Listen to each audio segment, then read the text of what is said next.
और सीबीआई उनको फंसाने की कोशिश कर रही थी। और इसी वजह से दिल्ली की सरकार गई, क्योंकि उनको जेल कर दिया था, संभाल नहीं पाए सारी चीजें। नई नई पार्टी है हमारी, और आज दिल्ली की जनता त्राही त्राही कर रही है, मर रही है। और दूसरा, डॉक्टर वतन जी कैलिफोर्निया हॉस्पिटल नारनौंद में मेरी अपील पे, मेरी रिक्वेस्ट पे इन्होंने यहां एक हॉस्पिटल शुरू करा है नारनौंद के अंदर। और ये यहां जो सुविधा होंगी ये इस बात की होंगी कि मैं अमेरिका में जब गया था तो वहां के नौजवानों ने बहुत सी बात ये कही थी कि हमारे माँ बाप अकेले रह गए। और मैं जब यहां से गया तो उकलाना में एक हस्बैंड वाइफ की डेड बॉडी बिल्कुल गली सड़ी मिली थी, मरी पड़ी थी। हमने भाई को कहा कि भाई एक हॉस्पिटल नारनौंद में कर दो। और विदेश में किसी का भी जवान बेटा बेटी गया है और उनके यहां पे माँ बाप हैं, उनको एम्बुलेंस जाएगी कैलिफोर्निया हॉस्पिटल की और घर से पिक करके ने और हॉस्पिटल में आ जाएगी जी, और उनको बिल्कुल ठीक करके ने और वापस भेज देंगे। और इन्होंने जो मुझे गजब की बात कही कि बहुत सारे डॉक्टर जो हॉस्पिटल है, अगर उनको एक्सरे करवाना होता तो साथ में ईसीजी, अल्ट्रासाउंड, ये सारी चीजें जी, ये ब्लड टेस्ट होगा, ये होगा। इन्होंने मुझे कहा कि जी 100% सेवा भाव से हम यहाँ कैलिफोर्निया हॉस्पिटल में काम करेंगे। अगर किसी का एक्सरे होना तो उसका सिर्फ एक्सरे ही होगा, अल्ट्रासाउंड नहीं होगा, ईसीजी नहीं होगा। यानी कि बिना झूठ तूफान के सेवा भाव से इन्होंने ये हॉस्पिटल शुरू किया है। और 8 तारीख को अब सारे के सारे इन्वाइट है, और 8 तारीख को एक बहुत बड़ा कैंप भी यहां लगाएंगे। और उस कैंप के अंदर लीवर के जो टेस्ट हैं, जिनसे बीमारियां शुरू होती है कि बीपी, शुगर, और आपका ऑक्सीमीटर, ऑक्सीजन बॉडी में कितना है, और साथ की साथ आपका लीवर का टेस्ट है। नारनौंद के अंदर कभी भी पहले लीवर के टेस्ट नहीं हुए थे। फाइब्रोस्कैन बोलते हैं उसको, फाइब्रोस्कैन है, वो एक मशीन है, वो मशीन भी यहां लेके आएंगे। और साथ साथ जैसा इन्होंने मुझे बताया आज सुबह कि वेंटिलेटर की सुविधा शायद हॉस्पिटल में भी नहीं है सरकारी में, तो ये वेंटिलेटर की सुविधा भी दे रहे हैं, वेंटिलेटर की सुविधा भी यहां दे रहे हैं। यानी कि धीरे धीरे धीरे धीरे इस हॉस्पिटल के अंदर वो सारी सुविधाएं होंगी जो एक बड़े हॉस्पिटल में होती है। और अपने यहां सरकारी जो अपना हॉस्पिटल है, उसके बाद यहां बाहर जो मैं देख रहा हूं कि यहां एमबीबीएस डॉक्टर भी नहीं है, तो यहां पे एमबीबीएस डॉक्टर, बीएमएस डॉक्टर, और जो बहुत ही 10-10, 15-15 साल के अनुभव डॉक्टर है, वो सारे के सारे यहां काम करेंगे। एमडी डॉक्टर भी हैं। इसके साथ साथ अमेरिका में डॉक्टर हैं जो अमेरिका के डॉक्टर हैं वो भी यहां सुविधा देंगे समय समय पे। इंग्लैंड के डॉक्टर हैं वो भी समय समय पे अच्छे डॉक्टर हैं, बड़े डॉक्टर हैं, समय समय पे वो उनकी सारा की सेवाएं यहां ली जाऊंगी। इन्होंने मुझे सुबह सुबह ये सारी चीजें जानकारी दी कि मेरी अमेरिका में जो डॉक्टर हैं उनसे भी बात हुई है, जो इंग्लैंड में बैठे हैं उनसे भी मेरी बात हो गई है, और यहाँ एमडी डॉक्टर हैं जितने उनसे भी बात हो गई है, और एमबीबीएस डॉक्टर हैं वो भी है, और बीएमएस जो 15-20 साल का जिनका अनुभव है वो सारे के सारे यहाँ काम करेंगे। और दिन और रात यहाँ आईसीयू भी है, मर्दाना वार्ड अलग है, जनाना वार्ड अलग है, और अलग से जो रूम होते हैं वो भी सारी चीजों की सुविधाएं हैं। तो ये सारी सुविधाएं कैलिफोर्निया हॉस्पिटल में डॉक्टर वतन जी ने दी है। आप कुछ थोड़ा बहुत बताना चाहोगे कि भी आम आदमी को कितनी छूट मिलेगी? क्या आम आदमी को, क्योंकि ग्रामीण क्षेत्र है, उसमें कुछ छूट मिलने जा रही है हॉस्पिटल की तरफ से? देखिए, जहां तक मेरे को जो इन्होंने मेरे साथ जो गुफ्तगू करी थी कि बहुत ही जो गरीब घर परिवार से है, येलो कार्ड का है।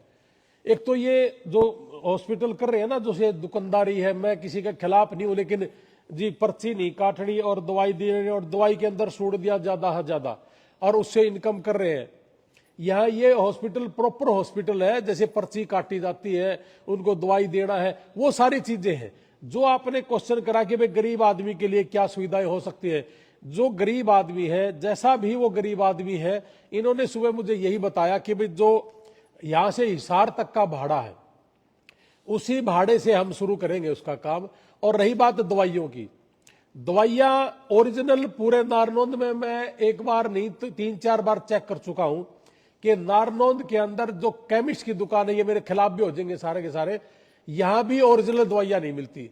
मैंने बहुत बार कोशिश करके देखी है जी, मुझे खाली पेट की कम से कम अच्छी कंपनियां है, मैं नाम तो नहीं लेना चाहता, किसी कंपनी की ऐड हो जाएगी, कि अच्छी कंपनियों की दवाइयां हमें चाहिए। लेकिन मेरे को एक केमिस्ट ने कहा कि जी नारनौंद के अंदर अच्छी कंपनी की दवाइयां नहीं है जी, हम सारे की सारी दूसरी कंपनियां के रखते हैं, और धक्के से कहा जाता है कि तू ये नहीं, ये ट्राई करिए, ज्यादा अच्छी है। तो जब उनसे पूछा जाता है कि जी मेरे को तो सिर्फ उसी कंपनी की चाहिए, तो वो मना कर देते कि जी इस कंपनी की दवाई हमारे पास नहीं है। तो मैं एक तो सारे भाइयों ने एक बात कहूंगा, जितने भी केमिस्ट नारनौंद में बैठे हैं, कि अच्छी कंपनियों की दवाई ले लो भाई, बहुत जरूरी है। अगर आपके पास ये सारे संसाधन नहीं है तो हमने बता दो, हम आपकी हेल्प करांगे। तो हम इनके खिलाफ नहीं है, लेकिन जो दवाइयां नकली है या जो कंपनी नकलियां है, वो दवाई काम ही नहीं करेगी तो फायदा क्या है। फिर वो 3 महीने, 6 महीने, 8 महीने लगातार। अभी हमारे बीच में ये खान साहब हैं, हनीफ जी, हनीफ के पिताजी एक्सपायर हुए। मैं अमेरिका में बैठा था, मैंने कहा अचानक क्या हुआ सुबह सुबह। कहने लगे कि जी मैं चेक करवाने के लिए गया था हॉस्पिटल में, लेकिन ना बीपी चेक करा, ना उसका शुगर चेक किया गया, ना उसकी ऑक्सीजन चेक करी गई, और ये कह दिया कि जा तू घर जा और ये खाली पेट की एक गोली ही हवा ले ले, जबकि वो गोली भी पता नहीं ओरिजिनल थी कि नहीं थी। और उसके बाद वो सो गए और आधे घंटे में एक्सपायर हो गए। अगर उनका टाइम से बीपी चेक हो जाता, शुगर चेक हो जाता, तो मुझे नहीं लगता कि उनकी डेथ होनी थी। तो प्रॉपर चेकिंग कैसे हो, इसलिए ये सारी सुविधाएं डॉक्टर वतन जी और रमन भाई है हमारे, जो एमडी डॉक्टर भी है हमारे यहाँ पे, डीएम भी है, वो सारे की सारी चीजें इस हॉस्पिटल के अंदर होंगी। और इसका मकसद केवल मात्र एक ही है कि अपने इलाके के अंदर गरीब से गरीब आदमी की सेवाएं कैसे हो। और आपने देखा होगा कि गरीब आदमी को पता ही नहीं होता कि जाइए भाई एक लिया दवाई, और उसने यही नहीं पता क्या दे दिया क्या नहीं दे दिया। तो मैं बहुत लंबे टाइम तक कह रहा था कि जी किडनियां खराब होगी। अपने यहाँ कम से कम भी 8-10 बच्चे ऐसे हैं नारनौंद हल्के के आसे पास है कि 8-10 लोग ऐसे जिनकी किडनियां खराब और इनका इलाज चल रहा है। और उनसे पूछा जाता है कि भाई कारण क्या रहा, कि जी मेरे को तो बुखार हुआ था और गांव वाला डॉक्टर पर 1 महीना दवाई ली थी, बुखार हुआ था जी, मैं उचाड़े से दवाई लेके आया था। एक अपना वो काला पंडित है, मैं कह रहा क्या बात हुई थी, बोला जी बुखार होया था और दवाई ली थी लंबे टाइम तक, के जानकारी ये कह रहे कि ज्यादा लंबे समय तक हमें एंटीबायोटिक ज्यादा हैवी दे दिया, जिसकी वजह से मेरी किडनी खराब होगी। तो अच्छे डॉक्टरों का अनुभव की वजह से बहुत से लोग यहाँ पे परेशान है और दिक्कत है उनकी। बाकी तो देखो जी हॉस्पिटल है, अपने हॉस्पिटल के अनुसार ये हॉस्पिटल चलाना इन्होंने। प्रधानमंत्री केजरीवाल जी और जो 23-24 लोग जब छुटका आए तो आख्या में आंसू थे, तो लोगों की भावनाएं बटोरने खातिर थे, अब वास्तव में एक कालो सच्चाई के आंसू थे। सर एक बात कहना चाहूंगा कि जो आदमी बिल्कुल 100% अपने देश के लिए काम कर रहा हो और उसको किसी साजिश के तहत फंसा लिया, और जज साहब को लगातार कंटिन्यू किसी भी तरह की कोई चीज नहीं मिली, और एक सीबीआई के जो ऑफिसर है उसके ऊपर केस भी करा उन्होंने कि आपके पास किसी भी तरह का कोई एविडेंस नहीं है, कोई सबूत नहीं है, कोई सबूत पेश नहीं कर पाई सीबीआई, तो फिर इसका मतलब क्या था? उनको रोकना था। उनकी जो पॉपुलरिटी है, पढ़ा लिखा है, ईमानदार है, देश के लिए सच्चा देशभक्त केजरीवाल जी की जरूरत है आज देश को, और ऐसे आदमी के साथ हमें जाना चाहिए, लगना चाहिए। हमारा देश तरक्की तभी करेगा जब पढ़े लिखे लोग और अच्छे लोग और ईमानदार लोग आगे आएंगे। अगर ईमानदारी नहीं है, सेवा भाव नहीं है काम में, तो हमारा देश कैसे आगे बढ़ेगा? 2 सवाल उन्होंने ऊपर उठाए गए। एक तो ये था कि अगर आपने करप्शन नहीं किया तो वो पॉलिसी तुरंत वापस क्यों ली, और दूसरा ये था कि 100 के करीब मोबाइल तोड़े गए। ये सवाल उठाए गए केजरीवाल के ऊपर। 100 के करीब मोबाइल तोड़े गए, मोबाइल तोड़े गए, सबूत मिटाने खातिर। तो जब आपने पहले दिन पकड़ा था, उनको जेल में दे दिया था, उस आपने सबूत के आधार पे ही लिया होगा ना, तो सबूत तो उनके पास सारी चीज पहले से ऑलरेडी है। अगर इतना ही शातिर था तो आपने इनके ऊपर हाथ ही क्यों डाला? ये तो क्वेश्चन बनता है ना। ये शातिर नहीं था, ईमानदार था, इसने किसी भी तरह की कोई साजिश नहीं करी कि 100 फोन तोड़ लिए। सीबीआई सबसे पहले तो आदमी को गेट के अंदर बंद करके न, और उसके फोन और ये सारी चीजें, लैपटॉप वगैरह वगैरह सारी की सारी चीज ये अपने कब्जे में लेती है जी, और तजूरिया तक ले लेते हैं कि जिनके पास पैसे हैं कि नहीं है, कहां से आए हैं, काला धन था कि नहीं था, ये सारी चीजें। जिस दिन मेरा आड़ा गेट पर खड़ी होगी ना, तो मेरी क्या हिम्मत है, मैं फोन तोड़ दूंगा। और फोन तोड़ भी देंगे, उसमें तो सारी चीज खंगाल लेंगे, इनके पास सारे ऑप्शन होते हैं जी।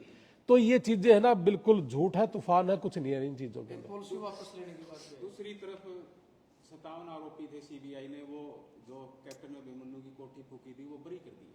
हाँ जी, हाँ जी। जाट आरक्षण वाले 2016 का जो मामला था, मतलब एक तरफ सीबीआई बरी कर रही है। देखिए, मैं आपको इस मैटर पे ये कहना चाहूंगा, हालांकि राजनीतिक तौर से तो मैं कैप्टन अभिमन्यु के बिल्कुल खिलाफ हूं, उनकी विचारधारा मेरी विचारधारा मेल नहीं खाती, लेकिन जो ये प्रकरण हुआ और मेरे को बड़ा दुख हुआ, धर्मेंद्र से मेरी बात हुई थी, धर्मेंद्र बाहर है, विदेश में है, धर्मेंद्र हुड्डा मेरा छोटा भाई है बिल्कुल, और हमेशा समय समय पे जब भी उनको जरूरत होती है या मुझे जरूरत होती है तो मैं बात करता हूं उनसे। मैं अमेरिका में था, ये जो इनका जो अभी आया है फैसला, उसके फैसले आने से पहले ही उन्होंने मुझे कॉल करा था कि भाई साहब ऐसे ऐसे हो गया है, और ये सारे की सारी ये चीजें हुई थी। मैंने कहा कि नहीं नहीं नहीं नहीं, नहीं। कैप्टन अभिमन्यु की मुझे इसमें वो लग रही है कि बोला भाई साहब मेरा नेम ले लो। लेकिन अब ये जो एक क्लियर हुई है तस्वीर, मेरे पास उन्होंने वीडियो भी भेजी है कुछ। देखो, सामाजिक तौर से राजनीति को साइड में रख दो, मैं इस केस के अंदर कैप्टन अभिमन्यु के बिल्कुल साथ खड़ा हूं। अपना भाई है, अपना बड़ा, उसकी वाइफ को मारा गया, उसकी नानी को पीटा गया चोटी पकड़ के, उनकी सारी कोठी को फूंक दिया, करोड़ों रुपए का उसका सिस्टम खराब कर दिया। मंत्री रहते रहते पूरे देश के अंदर पहली दफा ऐसा हुआ होगा कि सरकार में मंत्री था और उसकी कोठी को तहस नहस कर दिया, उनकी पुरानी धरोहर को तहस नहस कर दिया।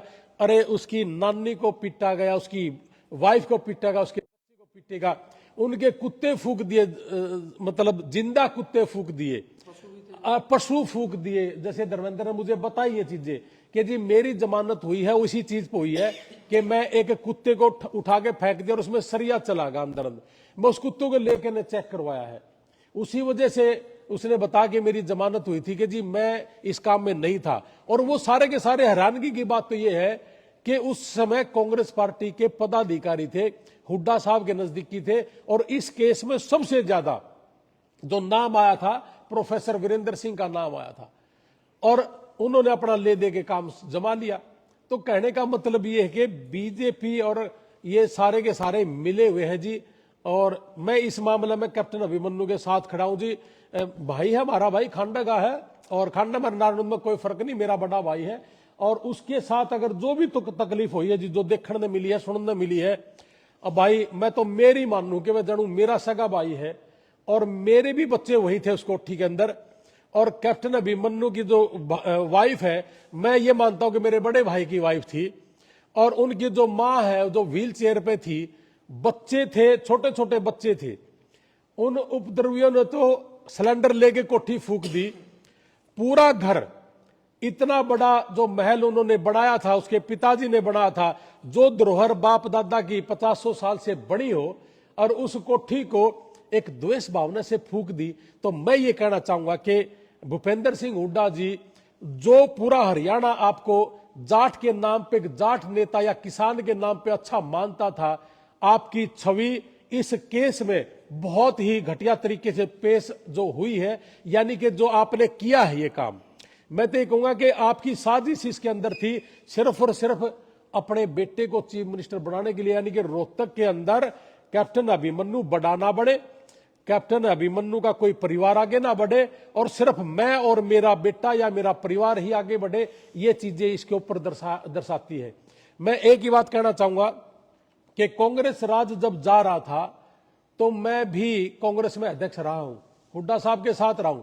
मैं नारनौंद गांव का अकेला ऐसा लड़का हूं जो भूपेंद्र सिंह हुड्डा के चीफ मिनिस्टर बनने से पहले जींद से नारनौंद, नारनौंद से हांसी और दिल्ली तक पैदल यात्रा मैंने करी थी।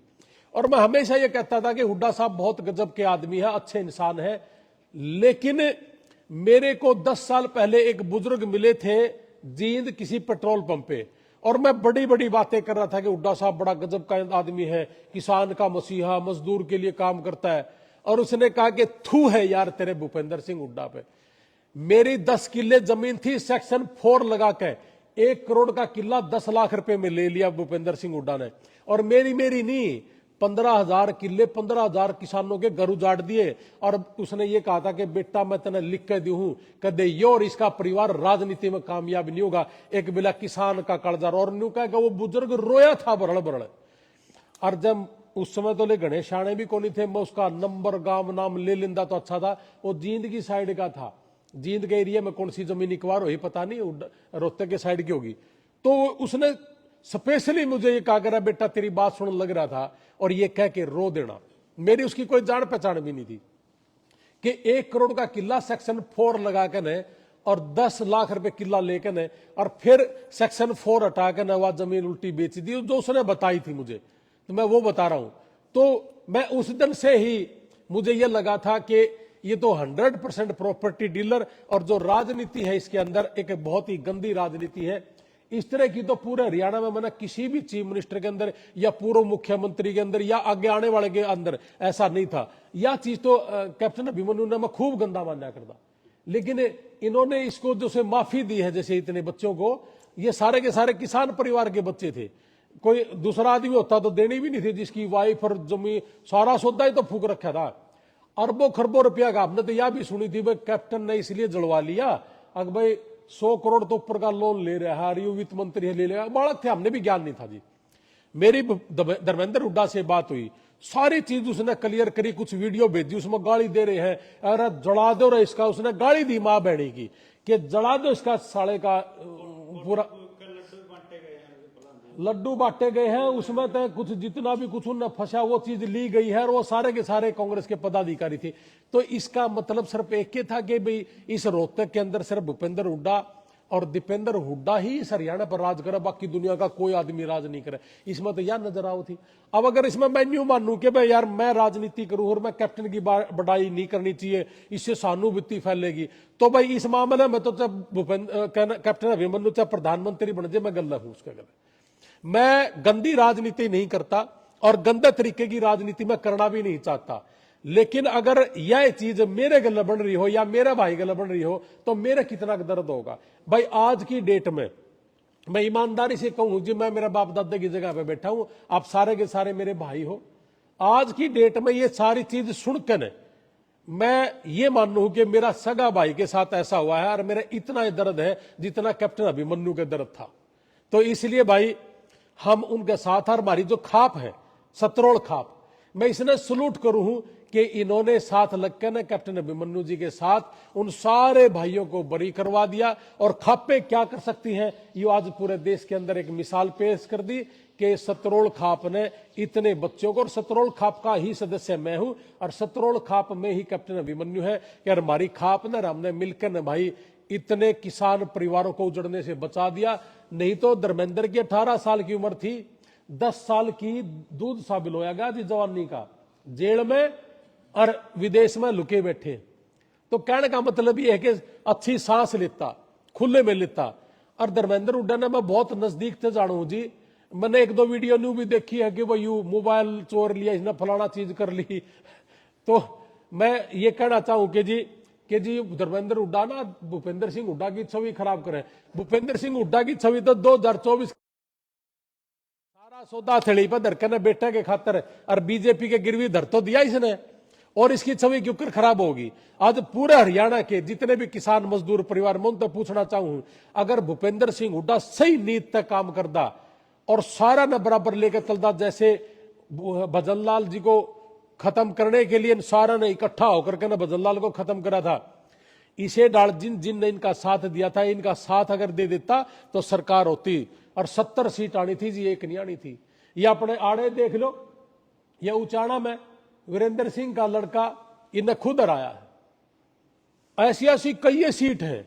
यो रामनिवास घोड़ेला लाग रहा रुके मार के मेरा नाश कर दिया, इन्हें मेरा नाश कर दिया। यो जेपी है। आज न्यू बताओ जी, जेपी ने भी वोट दे वो लोग और न्यू कह के देवा के करा, बीजेपी तो नफरत और कोई मिला नहीं, तो फिर इसका मतलब और कोई मिला नहीं तो किसी ने भी दे दोगे। यह है अपने देश की राजनीति। और भूपेंद्र सिंह हुड्डा ने इससे बढ़िया कोई आदमी नहीं मिला। अब राज्यसभा का इलेक्शन होना है, आप देखिए इसमें के खेल होगा। मैंने एक तो यो अपनाड़ा डूबता दिखा है, 20-25 करोड़ रुपया निरी से गोता मारा नहीं ये जस्सी, मेरा शक है और मैंने जेपी वाला छोरों पर भी शक है, क्योंकि जेपी ने पहले भी, आपका याद होगा, और हमारे वाले रामकुमार गौतम जी भी एमएलए थे उसमें, इन्होंने भूपेंद्र सिंह हुड्डा के पाए चढ़े थे, रुपये ले देकर इन्होंने क्रॉस वोटिंग भी करी थी, आपको याद होगा। 2009 में रामकुमार गौतम भी क्या था, भूपेंद्र सिंह हुड्डा का, क्योंकि तो बीजेपी का एमएलए था।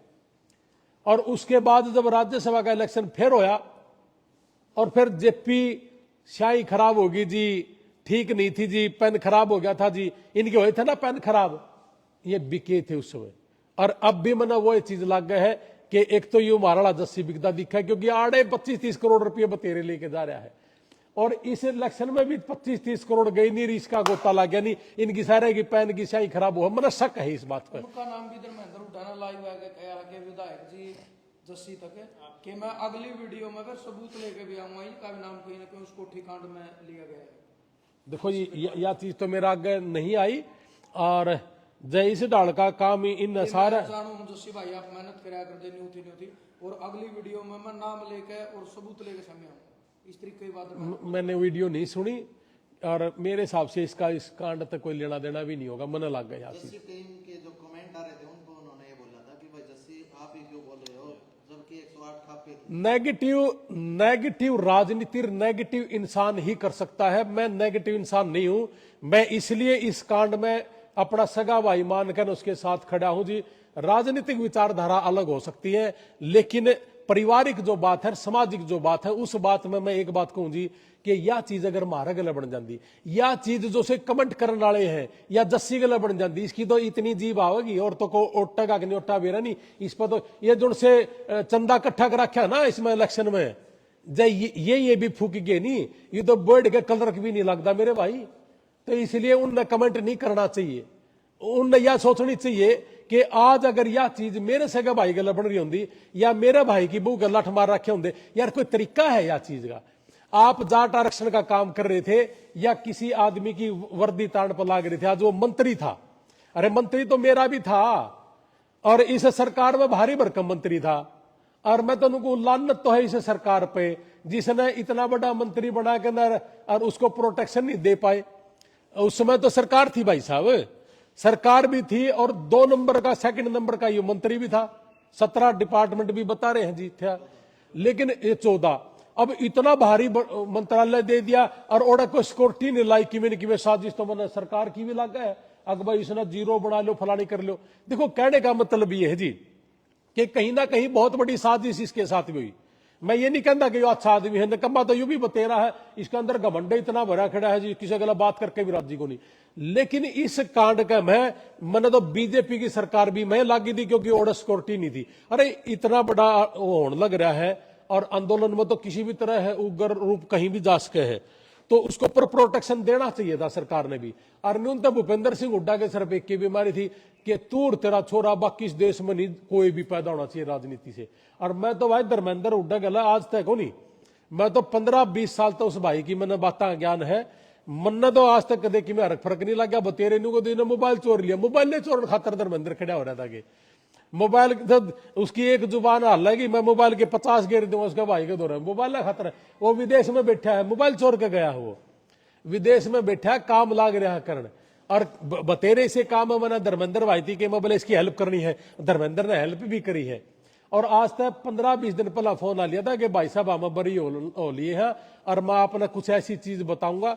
और मैं तो भाई मेरे तो सही पूछो तो मैं विदेश था, मैंने तो इस प्रकरण का गढ़ा ज्ञान भी को नहीं था।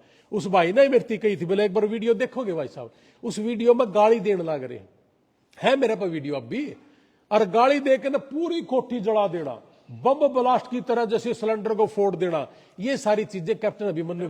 आपका 100 गज का घर भी अगर इस जो से ये कमेंट करा है ना जस्सी वाले, इनका अगर 100 गज का प्लाट की कड़ी कड़ी भी जल देनी कमरे की, रात ना नींद को नहीं आवा मेरे भाई। उसका तो पूरा महल जला था, उसकी घराड़ी का थप्पड़ मार दिए, लठ मार दिए, नानी का मार दिए, कुत्ते जला दिए, और 80-90 पशु जला दिए। और यार 5 रुपया में को नहीं बनी वह कोठी, करोड़ों रुपये लाग रहे हैं। और जिसका माँ बाप ने बना रखी हो, और आदमी नहीं सोचता मैं कहूं जी मेरा दादा ने यह चीज दे रखी है, यह चीज कंधे कंधे को नहीं थकते जी हम सारा दिन कि मेरा दादा ने यूं कर रखा, मेरा दादा ने यूं कर रखा। इस मामले में तो बहुत कसूता पाप होया था कैप्टन अभिमन्यु गला। और भाई इस मामले में कैप्टन अभिमन्यु जड़ा भी कहेगा ना हम गले खड़े हैं, कोई दिक्कत वाली बात को नहीं, हमारा बड़ा भाई है। राजनीतिक भावनाएं का वो अलग है, विचारधारा अलग हो सकती है, लेकिन सामाजिक तौर से कैप्टन अभिमन्यु के साथ बहुत बड़ा धोखा सरकार में भी हुआ था और भूपेंद्र सिंह हुड्डा ने भी करा। और भूपेंद्र सिंह हुड्डा यार जो चीज दिखा है ना वो है नहीं, अंदर का बहुत काला आदमी है यो। जितने भी गल्ला लाग गए नहीं, ये कुलदीप शर्मा जी थे करनाल वाले, गला गला गला गला गला गला रहे, 1 मिनट में टाल दिया, इस बात खातर टाल दिया कि मैं कांग्रेस छोड़ दूं हूं, मेरा गल्ला है कि नहीं। उन्होंने बोला मैं कांग्रेस का गल्ला हूं, तो उसकी वफादारी ने खरीदने की कोशिश कर रहा था। उन्होंने बोला मेरे बाप दादे कांग्रेस में थे, टाल दिया। करण सिंह दलाल था, दांगी था, रघबीर काद्यान जी थे, इनने सारा ने जिस दिन आड़े इसकी तो लुटिया डूबगी, आगे कोई इसका सिस्टम घूमता, जोर मार लेंगे। तो बतेरे लोग न्यू भी कहेंगे धर्मेंद्र हुड्डा खातर अग भाई अभय सिंह का बुकाड़ हांड है, मैं अभय सिंह का बुकाड़ हांड हूं, मैं तो आम आदमी पार्टी का आदमी हूं। मैं इस मुद्दे पर 100% कैप्टन अभिमन्यु का छोटा भाई होने के नाते उसके साथ हूं जी। और इस तरह की जलालत जैसे इस रोहतक वाली कोठी मोही है, हमारी कोठी को बाहर की थोड़ी यार, हम भी सतरोड़ के। हाँ, तो ये तो बहुत बड़ा मतलब एक ये कहा कर ना कि नीचता, वह नीचता करी गई थी कांग्रेस पार्टी के पदाधिकारियों के द्वारा। और कांग्रेस पार्टी के लीडर थे प्रोफेसर वीरेंद्र सिंह, तो बहुत बड़ी तोप थी। भूपेंद्र सिंह हुड्डा का पॉलिटिकल सलाहकार था लाल बख्तर है जी। आप ये तो देखो न्यू कहा था उसमें ऑडियो में, आपने याद दुआ दी मेरे। अरे रोहतक तो जला दिया, इसार फतेहबाद सिरसा रह गए, ओड़े भी तो जला दो। तो जब यह ऑडियो हुई थी वायरल, आप सारा ने सुनी थी ना, और तो फिर इसमें यह संशय तो कोई नहीं रहा ना कि धर्मेंद्र हुड्डा झूठ बोल रहे हैं। इसमें तो 100% यही आ गया कि ये सारा का सारा काम भूपेंद्र सिंह हुड्डा का कराया गया है, सिर्फ अपने छोर ने चीफ मिनिस्टर बनाने खातर। लेवल लिख ले दे इसका छोरा चीफ मिनिस्टर बन दे, तो मैंने कह दी यह बात। और जब हमारा पड़ोसी खांडाला जब चीफ मिनिस्टर बनता होगा तो हमारी तो भावना है कि बन यार अच्छी बात है, हम इसके लिए गलत थोड़ी है उसका। प्रधान जी धर्मेंद्र हुड्डा कहना है कि इसके अंदर यशपाल मलिक और जो है राजकुमार सैनी की काफी अहम भूमिका रही है कोठी को जलाने में। तो मैं वही तो कह रहा हूं जी, यशपाल मलिक और भूपेंद्र सिंह हुड्डा बात तो करा कर दे, बात करा करते, वो सारा का सारा जितने भी आदमी थे इनके सारे के सारे इन्हीं के हैं। भूपेंद्र सिंह हुड्डा से मिले हुए थे और नहीं मिल गया आरक्षण, उस आरक्षण खातिर इतना बड़ा कांड कर दिया। 32-33 हमारे नौजवान भाई भी मिल गया आरक्षण। और जब नहीं मिला तो भूपेंद्र सिंह हुड्डा जी के टाइम में भी आरक्षण का उठा था एक बार सिलसिला। क्या भूपेंद्र सिंह हुड्डा को इस कानून का नहीं पता था, इस देश का, कि इस देश का कानून ये है और इसमें आरक्षण मिल सकता है या नहीं मिल सकता है, उस आगजनी को रोक सकता था, लेकिन उकसाया है। रोहतके में क्यों भड़की भैया, अगर रोहतके में जाट रहे बाकी और कितने रहते नहीं, या जाट आरक्षण में सिर्फ रोहतक के जाटा न चाहिए था। कैप्टन अभिमन्यु भी तो जाट है जी। मैं कैप्टन अभिमन्यु जाट है, लेकिन इसी दर्द में तो उसका रोग काटा ना। अग भाई यू उब रहे हैं और 13-15 का आगा डागा यू रोहतक का हर पैसा आदमी है। तो ये सारी चीजें सामाजिक आदमी था, इसके पिताजी बड़े भाई आर्य समाजी आदमी थे, बल्कि इसने तो आर्य समाज वाला थोड़ा सा मैं तो भिन्नता रखूं कि इसने शराब का मंत्री बनाया, वो गलत था। लेकिन रोहतक के अंदर दीपेंद्र का इलेक्शन लड़ा था, इसका तो तकलीफ नहीं थी कि रोहतक में मेरे तो बड़ा जाट नहीं हो, यह तो बीमारी थी इनके पल्ला, और इसी बीमारी के तहत सिर्फ इसे की कोठी क्यों चढ़ाई भाई, और जाट को नहीं थे, बतेरे इसे है, इनका खुद का घरा क्यों नहीं बढ़ा कोई, क्योंकि करणीय धरणीय ये थे। तो मैं फिर एक बात कहूं कि जी यू जाट आरक्षण सिर्फ रोहतक में चाहिए था या सिर्फ रोहतक के जाटों को चाहिए था। और धर्मेंद्र हुड्डा वर्गे वीरानी कितने के भाई से हैं जो 18-18 साल के थे, जिनकी जिंदगी खराब होगी, 10 साल जेल में कटे, उल्टा टैंक का पीटा था, धर्मेंद्र हुड्डा का खून के नासा मगो कुरले पड़े थे। तो भाई एक बात बताइयो, जिसके गले या बनती हो रो को नहीं गा, बोलना को नहीं गा, एक बार अपना अपने दिल पे हाथ रखो जी। यो प्रकरण बहुत बड़ा प्रकरण था। वीरेंद्र सिंह डुम्बर का उसने जीरो बनाने खातर हंगाला रहा है, सिर्फ और सिर्फ खुद और खुद का छोरा, और खुद का छोरा जब न्यू दिखा कि चीफ मिनिस्टर नहीं बनता तो बीजेपी का जागो दिम दे रहा सारा सौदा। तो भाई रोहतक का जो कांड था वो सारा का सारा 100%। अच्छा नहीं बताओ, उस कांड के बाद जब आरक्षण मिला ही नहीं तो फिर कोई बैठा भी नहीं किते, यू कांडे कराने खातर आरक्षण चाहिए था के। तो यू 100% सिर्फ इसकी कोठी फूकना और इसका जो सामाजिक ताना बाना था उसकी प्रतिष्ठा का ऊपर दाग लगाने के लिए किया गया था। और यह भूपेंद्र सिंह हुड्डा के ऊपर गल में पड़ गई भाई, इब यू बुढ़ा भी हो लिया और इसका बेरा भी पाट लिया। जो हरियाणा के अंदर जितने भी जाट समाज है या किसान धरोहर है, किसान मजदूर परिवार है, सब ने ज्ञान हो गया कि यू तो भाई सिर्फ अपना अपना पेट का है, धृतराष्ट्र है, इसने अपना छोड़ है बड़ा कुछ नहीं चाहिए। मैं जिस इलेक्शन होया था और वह आया था, क्या नाम है इसका रिजल्ट, मैंने उसी दिन लाइव आके कह दिया था कि अपना छोरा खातर सारा सौदा बेच दिया और सारा का सारा बीजेपी के गिरवी धर दिया। तो यह चीज है, बीजेपी को सा कैप्टन अभिमन्यु ने न्यू चावा गया उबर जे, तो ये भी महे थे, नहीं तो उसको आगे भड़क गई तो ओड़ा क्या टुकड़ियां नहीं आ सकती थी। लेकिन यो सारा का सारा साजिश के तहत यू बिलोना था, यू बिलो दिया भाई ने। लेकिन परमपिता परमात्मा भाई करेगा।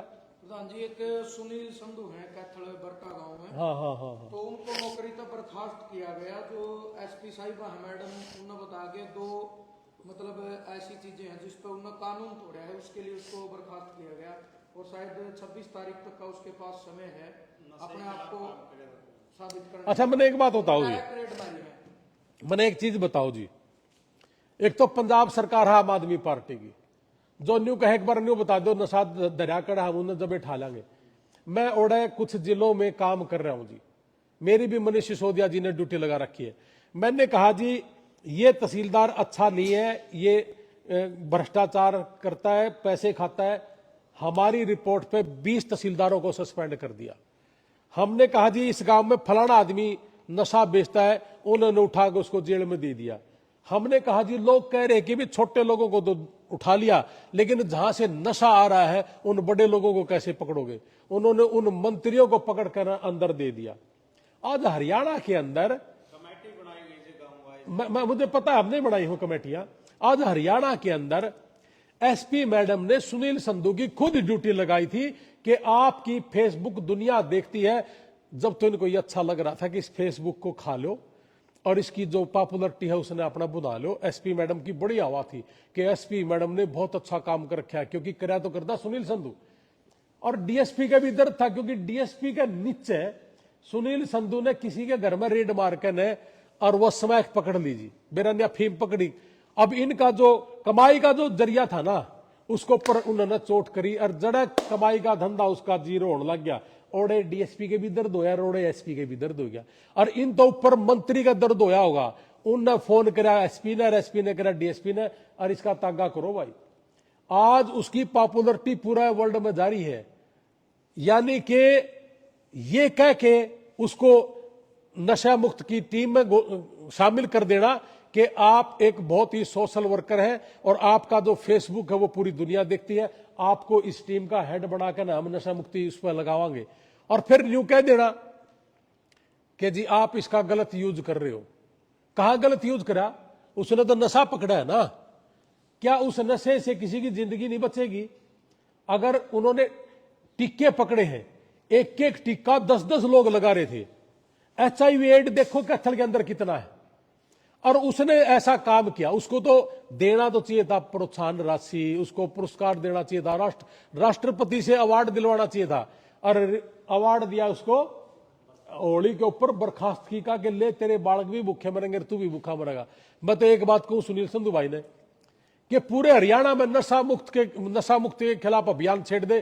तेरा भाई तेरा गल्ला खड़ा है, तेरा गल्ला 24 घंटे से पैदल यात्रा कर ले साबत हरियाणा की, हम उसके साथ खड़े हैं और करना चाहिए। आप बताइए, जिनके परिवारों में नौजवान नशे की गिरफ्त में हैं, उनके घर बर्बाद हो गए।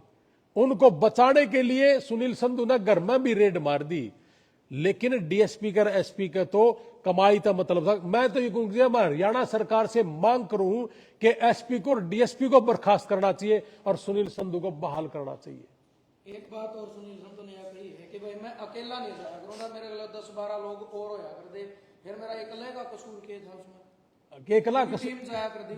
बर्खास्त एकला कराया एक लगा कसूर यू है फेस वैल्यू बनाने खातर फॉलोवर बढ़ाने का चक्कर मलाई भाग रहे एसपी मैडम के शब्द के फॉलोवर बढ़ाने का चक्कर। उसके तो फ्लोर पहले से बढ़े हुए थे। एसपी मैडम ने यह सोच कर लगाया था कि भाई तेरे पास बहुत ज्यादा संख्या में सब्सक्राइबर है, फेसबुक यूट्यूब आपका लोग देखे हैं, आपको इसलिए इसमें शामिल करा जाए। जब तक एसपी मैडम की हवा हो रही थी कि स्कूल में भाषण दिवा दिया, किसी नुक्कड़ सभा में नशा मुक्ति के खिलाफ काम कर दिया, उसमें तो उसने कभी नहीं की 5-6 साल से।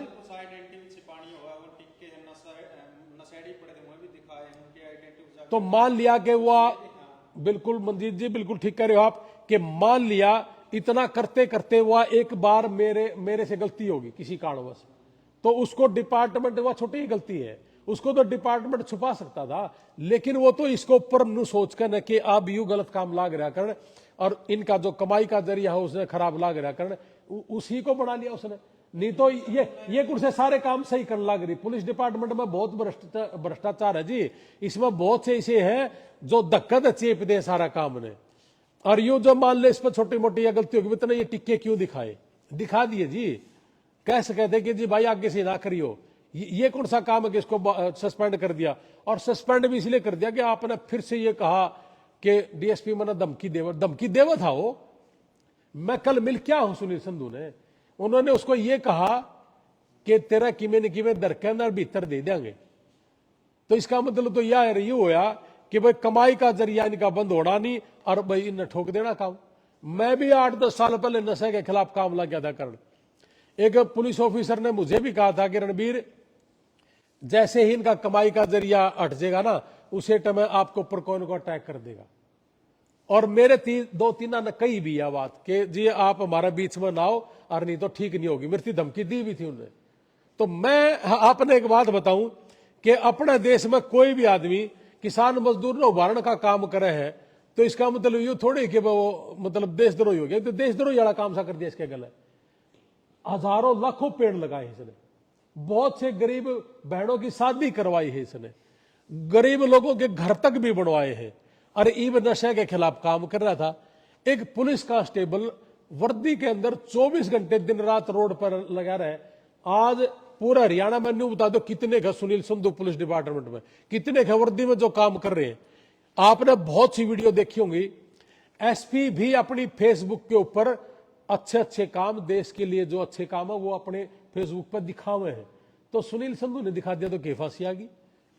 कहने का मतलब यह है कि ये जो करया करा ना कि कर्मचारी पुलिस डिपार्टमेंट ने तो कोई पकड़ लिया नशेड़ी, और ये फिर पाछा खड़े होकर फोटो खिंचा कर एसपी डीएसपी तो वो फोटो खिंचाते हैं, और पाछा जो फोटो ला के हवा बनानी थी ना चीफ मिनिस्टर आगे कि जी देखो हमने पकड़ लिया नशा, उसने चूक गए बस, और कोई खोट को नहीं भाई। जी आसी पुलिस का एक फेसबुक पेज है जिसके ऊपर एक दिन में 8-10 पोस्ट डाले जाए हैं। भाई आसी के अंडर में जितने गांव आओ या नारनूद के अंदर में जितने गांव आओ, फलाना गांव में तो फलाना बंदा पकड़े है, उसका यू रिकॉर्ड रहा है, उसके पास तो यह असला बरामद होया या सामग्री बरामद हो जावे, वो डब्बे के अंदर दिखाई जाओ और उसका चेहरा भी दिखाया जावे। कुछ चेहरे ढके हुए, कुछ बिल्कुल साफ दिखाया जावे, और उसका पीछे पूरी सीआईए की टीम या पूरे खड़े होकर वो फोटो भी डाला जावे। डेली 8 से 10 फोटो डाले। हाँ जी, तो मैं ये कह रहा हूं कि भाई वी कामराज एक एसपी आए थे अपने यहां, और जिस इलाका में एसपी जा कर था ना, उस इलाका में पत्ता भी को नहीं हल्ला करता, वो था एसपी। सिरसा बाई इलेक्शन में ड्यूटी थी 2009 में। मैं एक आदमी ने लड़के ने बोला ना तू के काम करे है भाई जवान, ने बोला जी मेरा तो धंधा चौपट हो गया जब तक यूएसपी आया। मैं के काम कर रहा था, बोला मैं तो बुक्की बेचा करता। तो फिर महाइब ने बोला जी एसएचओ ने यह कहा कि जब तक ये एसपी रहे ना इस एरिया के अंदर किसी भी तरह का कोई नशा नहीं बिकना चाहिए। बोले हम तो जी खाली बैठे हैं।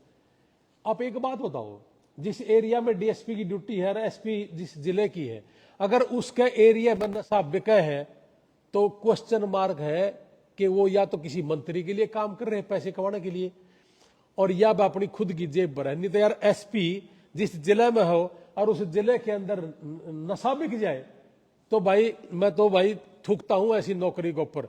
और वी कामराज हमारे दौरे के बहुत बड़ा एग्जाम्पल है।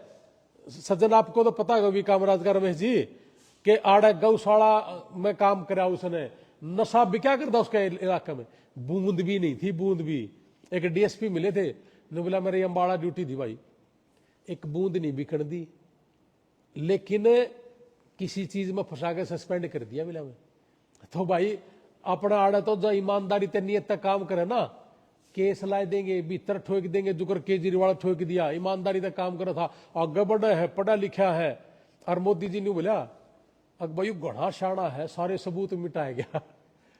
तो फिर के का भाई इसका मतलब तू घना पढ़ा लिखा कोनी या शाना कोनी, केजरीवाल ज्यादा शाना है, इसकी तो भाषा यही बनी ना कि वह घना शाना था, वो है ना। तो कहने का मतलब ये हो गया देख शाना ही नहीं तो फिर प्रधानमंत्री की कुर्सी का मांग की है। तो फिर केजरीवाल ही इस देश का उद्धार कर सके है। आज स्कूल की व्यवस्था देखो जाकर ना पंजाब में, नशा देखो जी जाकर ना पंजाब में 0 लेवल पे ले आया, और 10-10 लाख रुपये हर घर में 5 बच्चे तो 5वां दी 10-10 लाख का मेडिकल का वो दे दिया कि ले इंश्योरेंस है तेरा ये।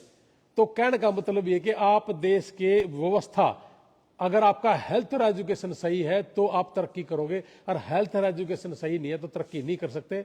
तो भाई नशे के खिलाफ सुनील संधू इस देश का ब्रांड है, ब्रांड। और उस ब्रांड में 0 करोड़ खातर जो कर ईमानदार था बेचारा केजरीवाल जी, उसने भीतर दे दिया और दिल्ली की सरकार ने खा गई।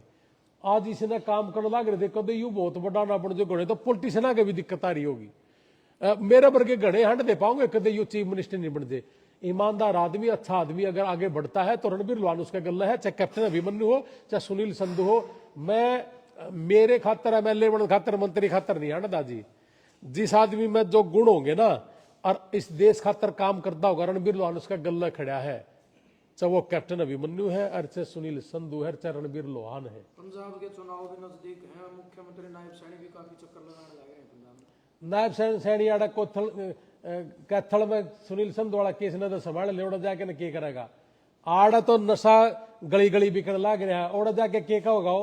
अगर मैं इस पंजाब ने खोड़ खातर आया हूं, अगनू का मैं इसने बहुत बढ़िया करूंगा का खानदानी यार, स्कूल गया सी तैसी करके दर दी, हॉस्पिटल गया सी तैसी करके दर दी, मोहल्ला क्लिनिक था दिल्ली के अंदर, सारे के सारे घर बिठा दिए जी। और गरीब पब्लिक थी, उस मोहल्ला क्लिनिक में चेक कराया कर दी। तो वह सारी चीज जी क्यों करेगा ये, जब इन्हें ज्ञानी नहीं। आड़ा हरियाणा ने तो कर लियो सूत्रा साहब, उन्हें पंजाब का और नाशकन खातर जाओगा। ये भी उस साले के बर्तन में डासा मार रहे आगे, मैं सरदार हूं, तेरे घर क्या गुद्दड़ है सरदार तो दे। आड़ा गली गली में जो नशा बिकने लग रहा है, सुनील संधू वाला प्रकरण पाया कि बोलना चाहिए था, SP साहब को बोलना चाहिए जिस आदमी ने इतना अच्छा काम किया है। लेकिन CM साहब ने सस्पेंड करवाया है, और SP को न्यू नहीं कहना चाहिए था कि तेरे इलाके में अगर नशा बिके है और इसने वीडियो उजागर कर दी, सस्पेंड करना चाहिए था चीफ मिनिस्टर को, SP को और DSP को, जबकि सस्पेंड किया सिर्फ वो। लेकिन सुनील संधू ने भी कहा कि मैं सच्चाई के साथ हूं, झुकने वाला नहीं हूं, मैंने ईमानदारी का काम कराया, मैं सच्चाई का गल हूं, मैं झुकूंगा नहीं, बेशक नौकरी चली जाओ। एक बात बताओ, जो आदमी देश खातर काम करता हो उसने झुकने की जरूरत है? भगत सिंह ने फांसी दी थी, अंग्रेजा ने नुकी थी माफी मांग ले भाई, और माफी मांग दे तेरी फांसी छोड़ देंगे। तो एक बात बता, एक माफी तो मांगनी थी, जिंदगी तो बच गया। कितने सही से उनसे माफी मांग कर अपनी जिंदगी बचा सके। सुनील संधू तो भाई खून है भगत सिंह का, वो को नहीं माफी मांगे, और मांग के करेगा कि उसने कि मैं गलत काम कर रखा तो माफी तड़के मांग लेगा, मैं भी मांग लूंगा। अगर समाज के लिए गद्दारी कर रखी हो, अपने किसान मजदूर के लिए गद्दारी कर रखी हो, तो मैं भी मांग लूंगा, सुनील संधू भी मांग लेगा। लेकिन करे रखा अच्छा, और SP और ने अच्छा नहीं बताओ, उसका ये नहीं पता था इसके 9 लाख सब्सक्राइबर है फेसबुक पर, इंस्टाग्राम पे। क्यों लाई उसकी ड्यूटी? यूज करे थे उसकी फेसबुक ने जब लाई थी ड्यूटी। इससे न्यारे और भी बतेरे पुलिस वाले थे, उनकी ला देंगे ड्यूटी, इसे की लानी जरूरी थी। इसने और क्या है ड्यूटी लगा देंगे। रोड़ा यू है कि उजागर कर दिया कि SP DSP भी बिकवावे हैं, उनके इलाके में सरकार बिकवाण लाग रही है जी।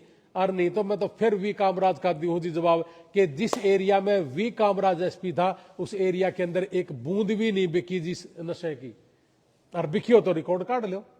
अगर उस इलाके के अंदर बिकती है, वहां का SP DC और ये अपने जो DSP हैं, इसका मतलब 100% उनके अंदर खोट है और उनके मंत्रियों में खोट है। 8 तारीख की लोकेशन क्या है?